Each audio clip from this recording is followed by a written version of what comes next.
So Okay. when Batman, secret identity. What's his name? I think it's Bruce Wayne. Okay, Superman.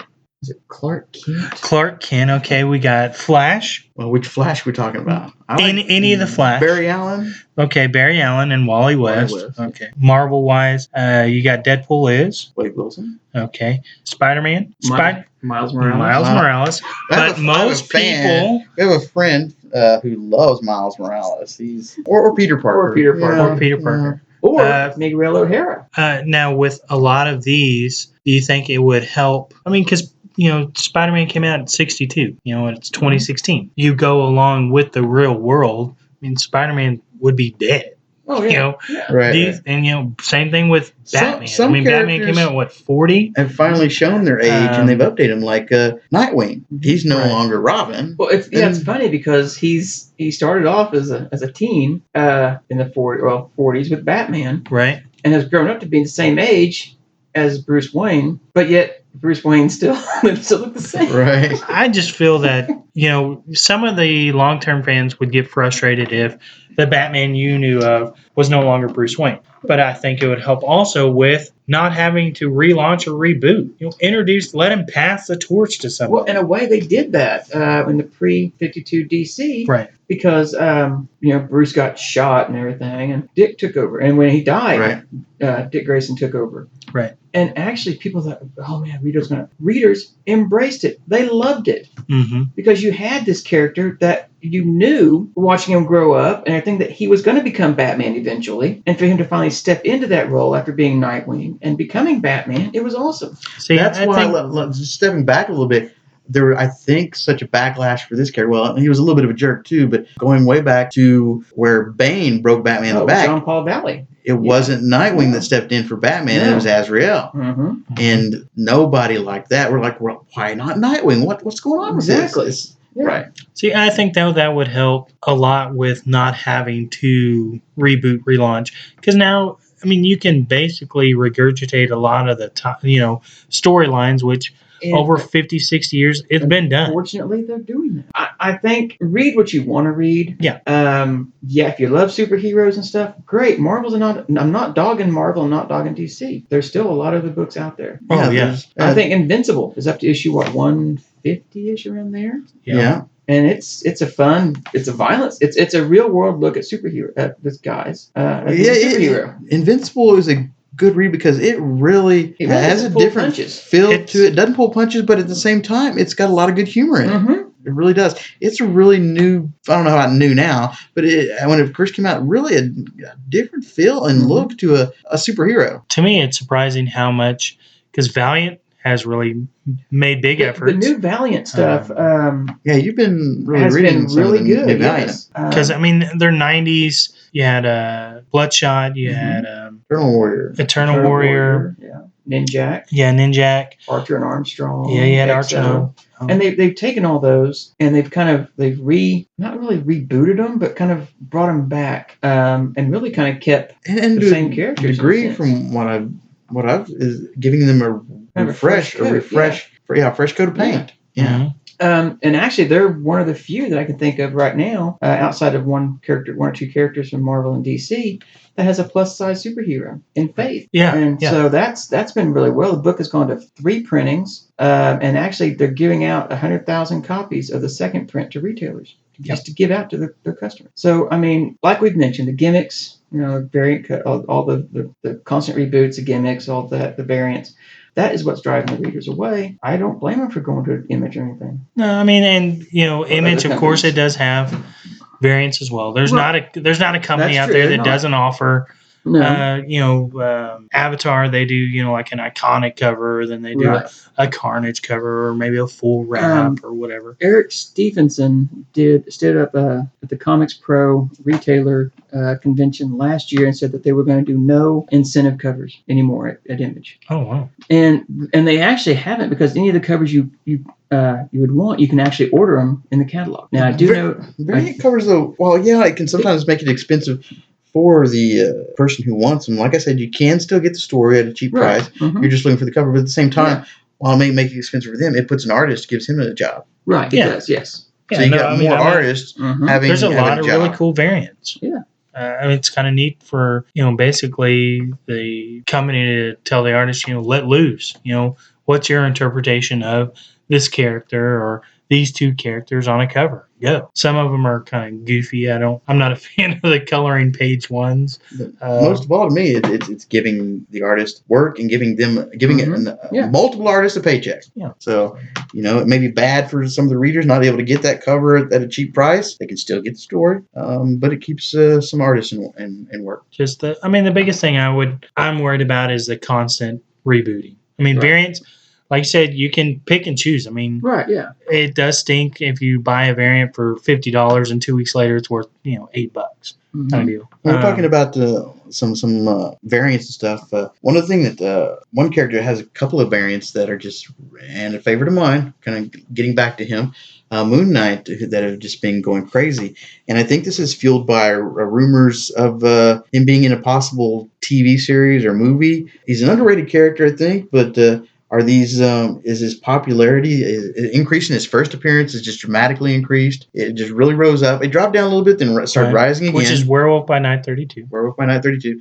He has a St. Cabbage and a Granav variant covers that are just, they started, $40, something like that. Mm-hmm. And then now, you can't get one for under $200. Right. Well, that goes back to what we were just talking about. So is he going to be in a series? Is it just being fueled by rumor? What it is it came out last April. Right. There was that rumor that he was going to be in the next series of Netflix shows, and it turned out to be no, it's not true. But I think with the popularity of the character, I imagine within the next 2 or 3 years, yes, you will see a Moon Knight series. That just goes back to what we were saying about variants and stuff. It's the books you're talking about are 1 in 75s. Moon Knight was not that popular of a character when those came out enough to order 75 copies of one book. Exactly. Yeah. And so that's why they're hard to find. Is that even probably the most biggest stores. I can't remember what the Granav was, but the St. Cabbage was 1 in 75. Was it one? Mm-hmm. Okay, I think the Granav was a 1 in 25 or 1 in 50. Yeah, I want to say 1 in 25, but it could be 1 in 50. I don't remember. And then Granav's got a couple. It's got another issue of a Moon Knight that's a little pricey, and there's a few other Moon Knight variants. And I was just wondering. Yeah, his popularity is not a rumor. He is a popular character. And to me, he's not that popular. And see, I'm not a huge Moon Knight fan. Well, there you go, Terry. Threw it out there. Not a Moon Knight fan. He's not a huge. He is, as far as Marvel's he's a Batman ripoff. He is a kind of a second tier character. Yeah, he really is. I would even say third tier. I still like him. He's still one of my favorite characters. But yeah, he isn't. Like I said, he normally cannot carry a run of a comic for a long time. Mm-hmm. I'm hoping that we continue to see him. I want his stories to stay really good. I've enjoyed majority of the Moon Knight stories that I've read, so they should hopefully bring him into the. I'm hoping Netflix. That's where that character belongs. Oh yeah, in that gritty, but at the same time, he's very similar to Daredevil. Although he's got he's just a fist. He does have. He's got 2 arms. He does have powers. From. He's got a costume from Egypt. Right? Because he died. Khonshu. Yeah. He died. He was a mercenary that died at the foot of this Egyptian god statue. But his multiple personalities brings a really interesting. See, that to me, that's a big. You don't like that? No. I think it's a different take. I've always enjoyed it. What do you not like about it? I just don't. You just don't. I just never liked that part of it. So he likes Batman, the real character. The real boot. He is kind of a Batman character, young. I understand that. So maybe that's why I like him. With the gimmicks and reboots, top 5, maybe some of your past storylines. What are you liking on maybe Marvel or DC, or just your top 5? Across the board. It can be Image, IDW. The top 5. Your top 5 current stories, maybe your top 5 past stories. What's your top 5s that you don't mind reading 2, 3, 4 times over?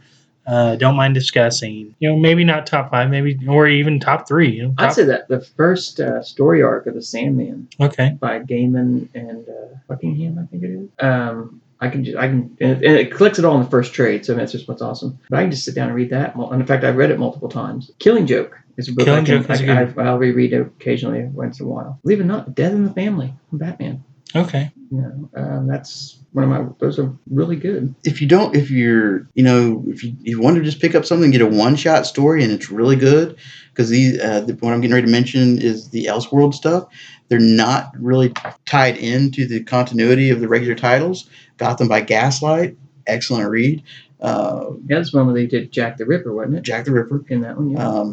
Another title was Confederate War, the Blue and the Gray. Blue, Gray, and the Bat, yeah. And I find a lot of the Elseworld titles really good. When they did the Thrill Kill, I always get the name wrong. Thrill Killers. Thrill Killers, with another Bat-related title. Yeah. Really good. DC did several years ago. They did their annuals were all Elseworld annuals, and they did a Pirate Batman story, which was really good. Yes.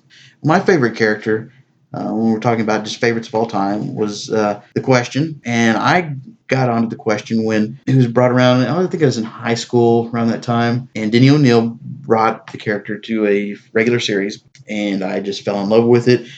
He brought back Lady Shiva as well. Shiva, I don't know how to pronounce that. And I just thought that was a great title. He actually made me go back as a teenager and want to find the original Steve Ditko releases of The Question. And at that time, it was early eBay or no eBay. I can't remember. It's been so long. They were not easy to track down. And also there was another Steve Ditko one shot of The Question called Mysterious Suspense. Excellent story. And that is I've finally gotten around to getting a previous character that is sort of the precursor to The Question called Mr. A. And so I've been picking those up. And so that's my favorite character by far is The Question. And then secondary would be Mark Shaw's Manhunter. Great series up and towards the end. It kind of got a little funky, but I've always enjoyed the Manhunter series. And before that...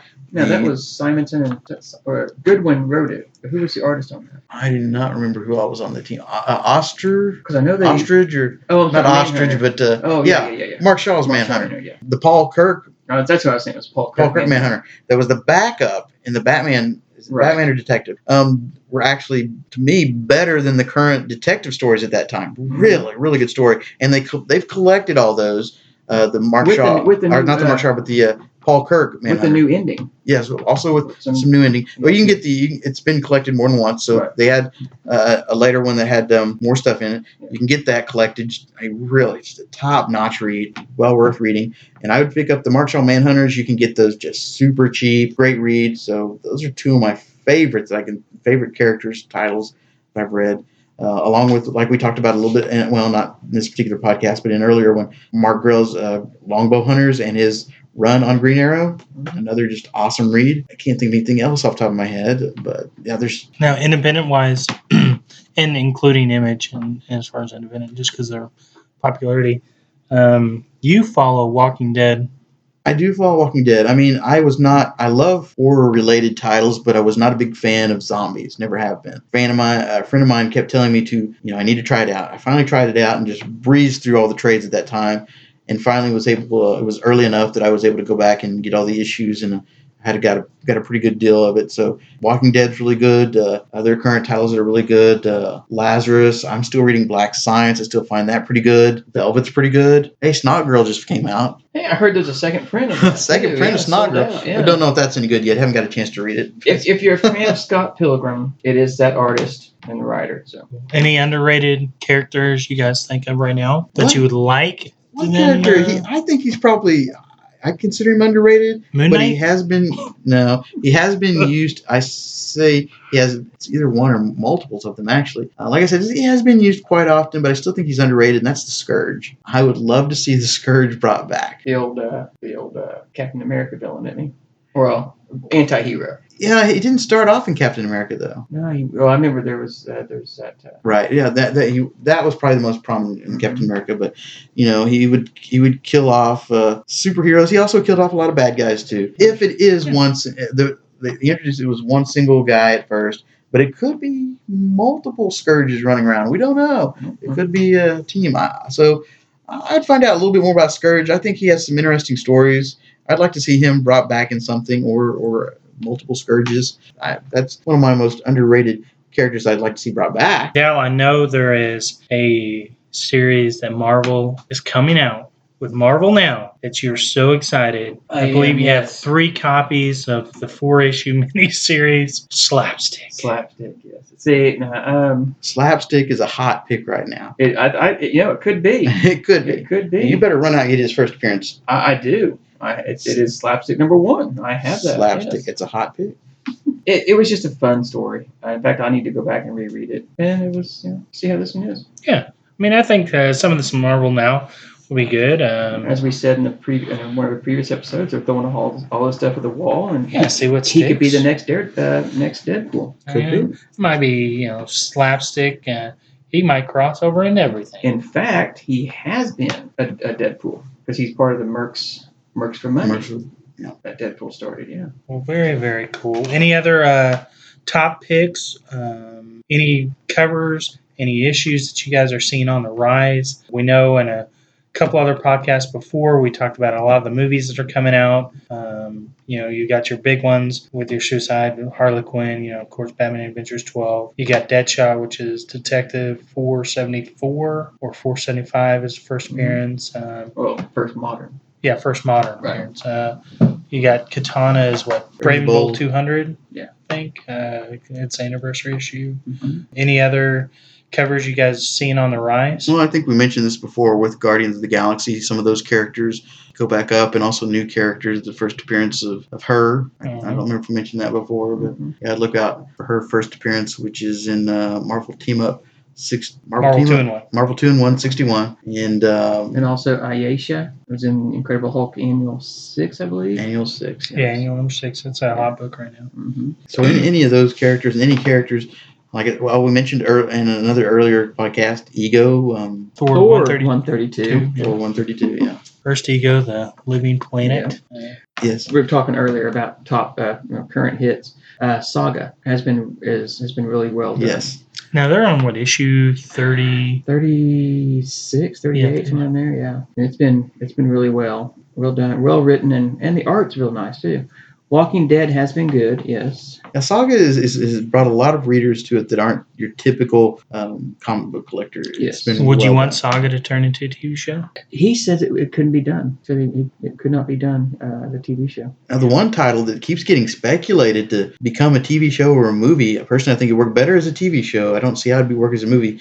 But I would like to see it done, if done well. Why the Last Man? Oh, yeah, Why the Last Man? That's really good, too, yes. That is a really, really good read. And actually, it kind of dovetails back in because the writer of Why is the writer of Saga. Exactly, it does, yeah. Uh-huh. Right. And he also used to write for Lost also. Mm-hmm. Which Lost was a good show up to a point. It was a good show up to a point, yes. Except you were continually lost. But, not the people on the island, but the people watching it. But they were all dead. So definitely some cool top picks.